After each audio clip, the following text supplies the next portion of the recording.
Greetings, and welcome back to my adventure in porting my music from Finale to Dorico. I'm Michael Cooke, a composer from the San Francisco Bay Area. I think I'm finally getting to the good stuff that people talk about in Dorico. I've ported about 33% of my music into Dorico now, and most of it's been what I would say the easy stuff, the more traditional notation. But I'm finally starting to hit some things that I really like. So I decided to do With the Spirit of the Desert, which is a trio, but it is quite a large piece and 7 movements. I really wanted to explore flows before I went on to working on my 4th symphony, which I need to complete by the fall. I ran into several things that are still problematic, but I found a few things that I really dislike. So, without further ado, here are some things that I found porting my piece into Dorico. I have this very old piece from the mid 90s at 7 movements. And in Finale, those were all different files. And then it was a bit of a project when you printed it all to sort of piece everything together. But we've got flows in Dorico. So that was one of my big interests in trying to convert this piece over, was to get a sense of how flows work and how you can use them. So I came in and opened up the very first Music XML and then just continued to import all the other ones as each a flow. Just as a quick example of that, I just picked this one and then say I'm going to import this XML.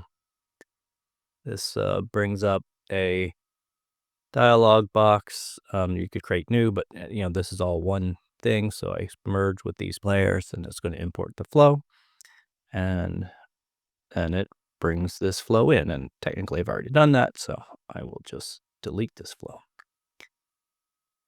So that was pretty cool. I was excited about that. That's a really good use case for me. I wanted to learn how to do that with this simple piece before I try and do it with my symphony, which I wanted to start working on the final movement of my 4th symphony.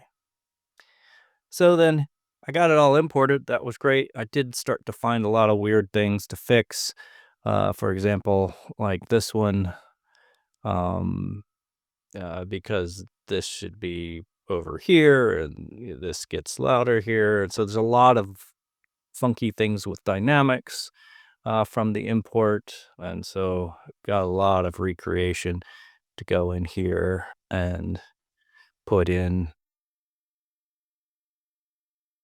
the right dynamics and to get everything sort of lined up the way it should be.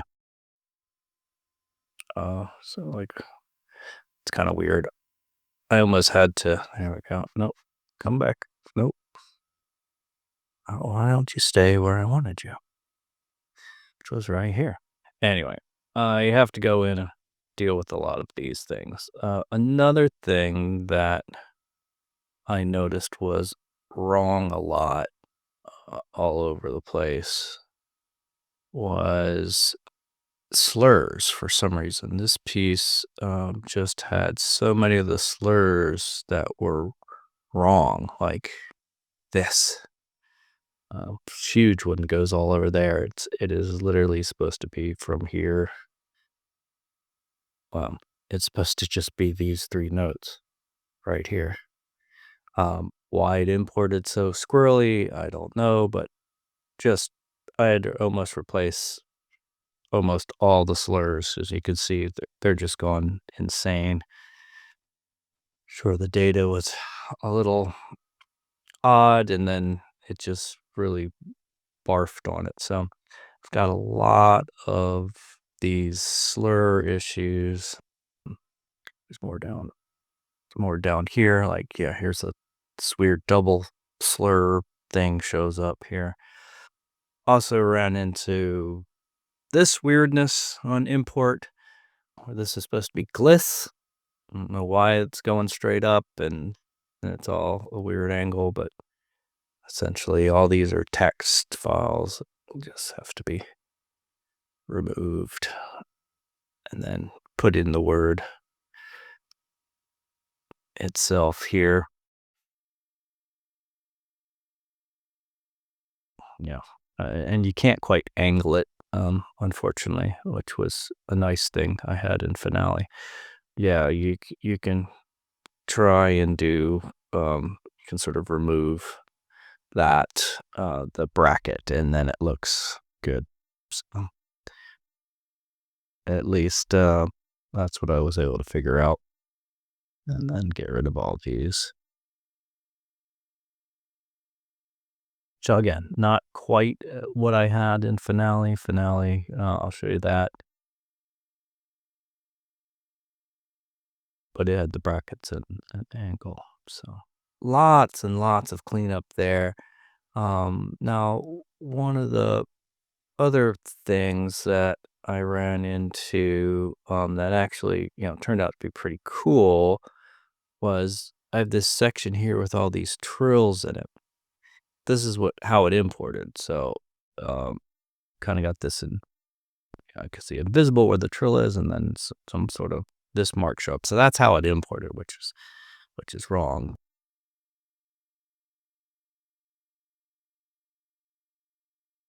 But you can click on this, and then you can start to just display what you want to display here. So it has a trill line. So the trill line should show up. And then you can also add the accidental that you want. Do some other things. Now this was really important for me because a lot of this, not having a key, I really wanted to find what these trills are. Plus in this section, I have them where some of the trills are slow.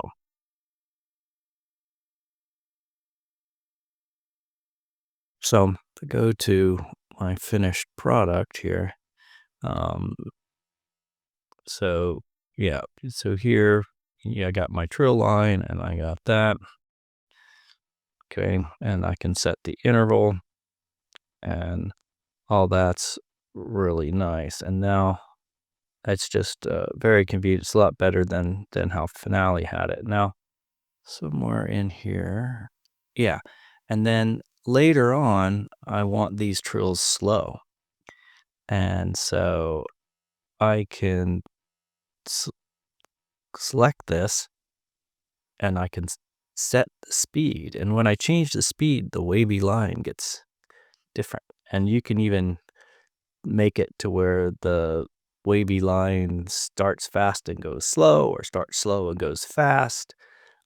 So all of that is just really nice. So you can set a normal speed and a slow speed, and you can really change up how this works. So I really like seeing these change from a fast trill up here to a slower trill here, and the fact that you can make it to where the trill speeds up and slows down graphically and make it look like that.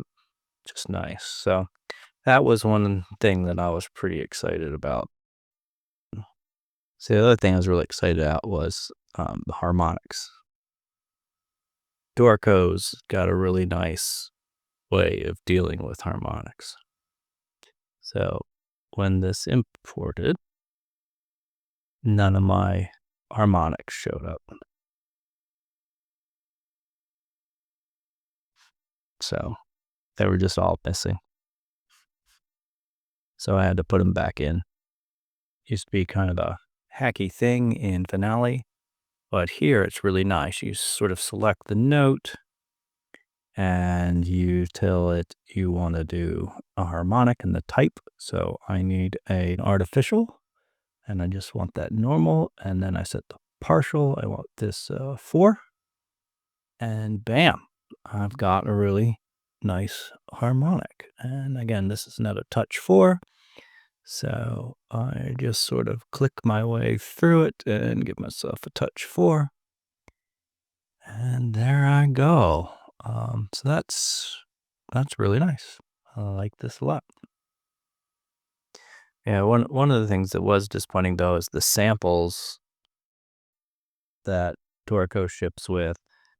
The tier one instrument like bassoon doesn't have the full range, or certainly not as much of the range that you have in Claritin instruments. So, above the high C, there's not really any any more notes. So it's like you can't recreate the rites of spring or anything like that. These are common notes nowadays for bassoon, but I found they didn't happen. So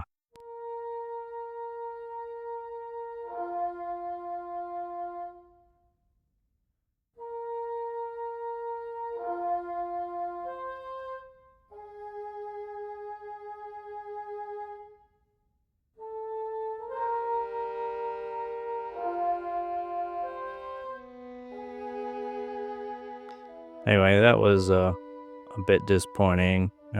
Was just at least hoping to have um, tier one instruments that mostly meet all the range there. But I guess it means either switch over to using Claritin again, or find some other things. What sound library do you use with Dorico? Why don't you tell me in the comments? So it's common that not all sample sets have every single note, but a lot of times I would switch over on a high note or something like that if the instrument didn't have it to a different instrument set that would work. I haven't really spent any time with the playback stuff to figure out how to do any of that. I've just been working on the notation, learning the notation side. So hopefully they can still do something like that where you can switch back and forth even if it's on a single note basis so that it'll play back and doesn't drop out like that.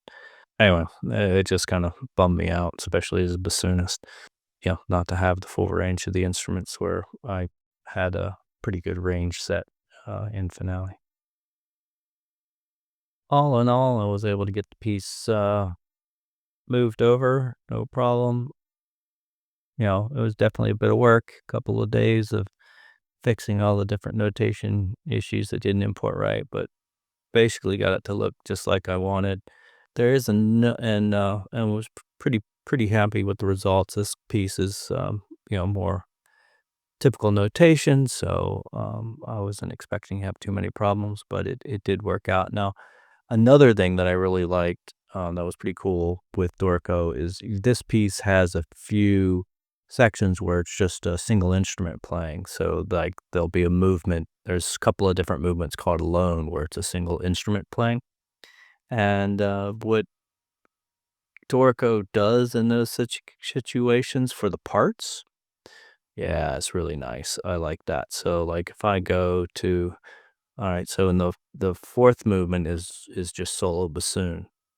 So if I go to the violin part and to the fourth movement, this is the violin part on the third movement, and then bam, fourth movement shows up as Tacet.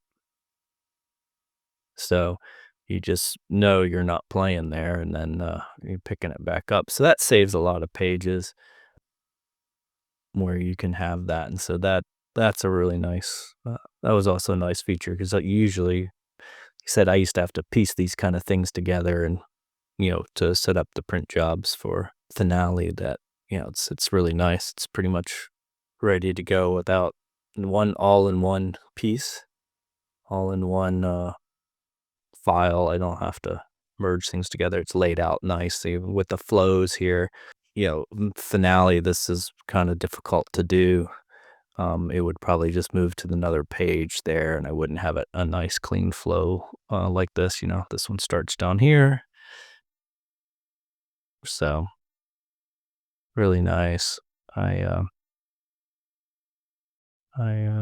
definitely like how it's laying out the parts like this. So this was another thing that actually was like pleased with.